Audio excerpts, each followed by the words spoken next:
Okay, we've seen how we need to create data for the two-dimensional plot routines, not the Matlab analytical plots, but everything else requires data. For three-dimensional plots, you got to do it the same.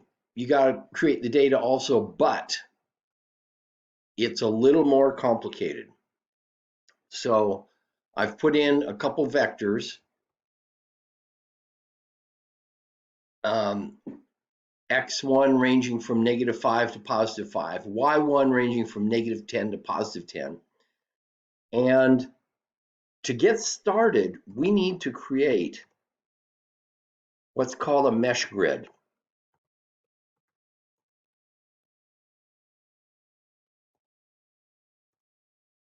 What that does, what mesh grid does, we'll see in just a second what it does. That it creates a matrix for y. So the y's count down from -10, -9, -8, and so forth. They keep counting down like that, or counting up, excuse me, counting up.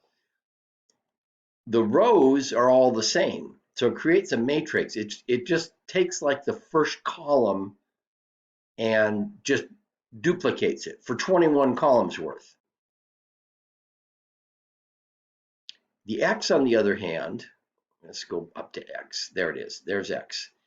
It goes, the columns are all the same number. It's the rows. We rubber stamp the column. We take the first row and we rubber stamp it down a number of columns. So this is changing along the x-axis of our matrix. Y is changing along the y-axis of our matrix. Did I go too far? I didn't. Y is changing along the y-axis of the matrix, of the y matrix. Now, let's do mesh. This is, we're not putting in a function. We're going to be putting in x and y. These are those meshes that we just created. And then x, you can put in expressions into these routines, by the way. You don't have to limit it to just variables. So y squared. So for every grid point, you'll have, for example, if the row number is 1, 2, 3, 4, the row number is 5, y is going to be -6, and x, go back up, is going to be -5. And then you go one column over, y is still going to be -6, but x is going to change to -4.5, and so forth. So that's how we create the grid of points that we need for this routine.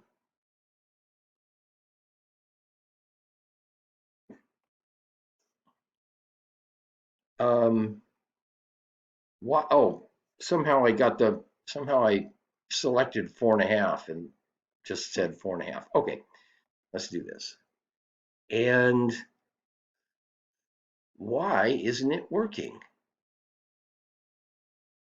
It's all zeros. That is so weird. Okay, you guys, what do you think happened here? Why didn't it work? Let's take a look at what's going on.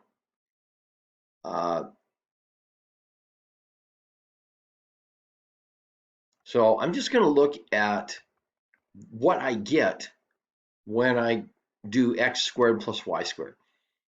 All zeros. Take a look at that. Matrix is all zeros. I don't know how, it's matrix multiplication. Remember the power symbol right here? It takes x times x, but it uses matrix multiplication. The power symbol, x times x, matrix multiplication. Let's change it to this. That looks a little more reasonable. And we can see what the matrix, what the x squared, y squared matrix looks like does it look reasonable when we inspect the data itself? So let's take a look at that. And it's starting to look reasonable. Go way back to the top. This would be negative 10 squared plus negative 5 squared, and negative 10 squared plus negative 4.5 squared. So this is starting to look like it's reasonable, and the graph looks reasonable.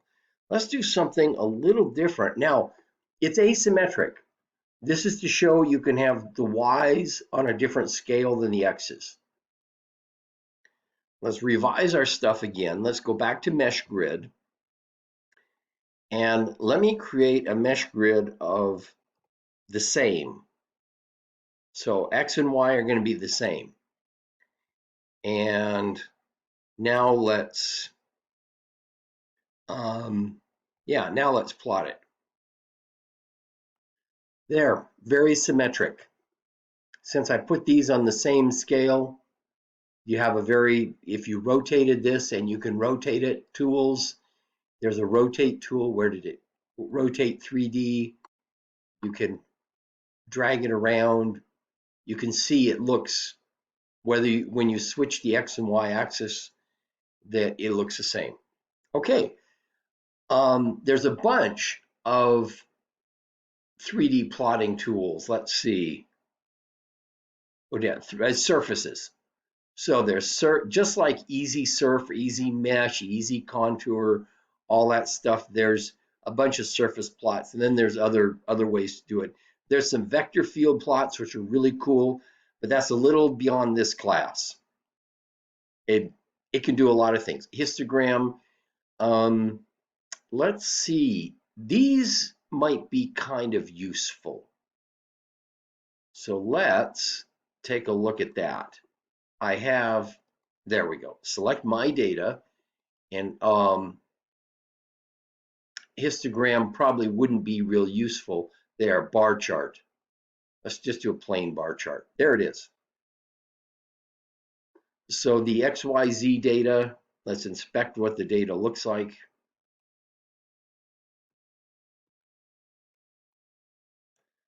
And first row is 5, 4, 3.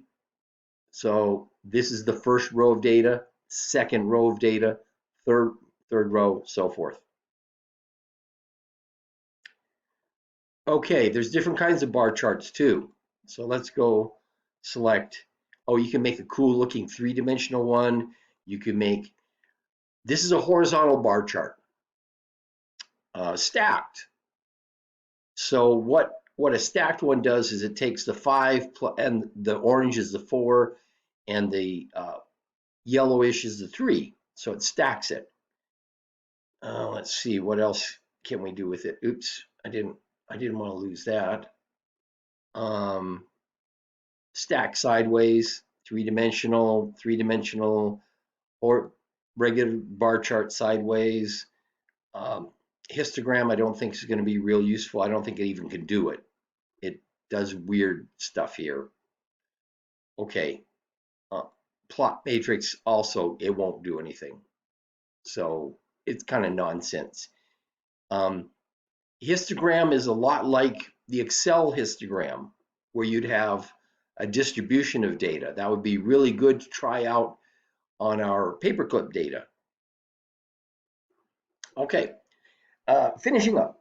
I just want to show you a couple more things. One is the random number generator. I already created a variable called U.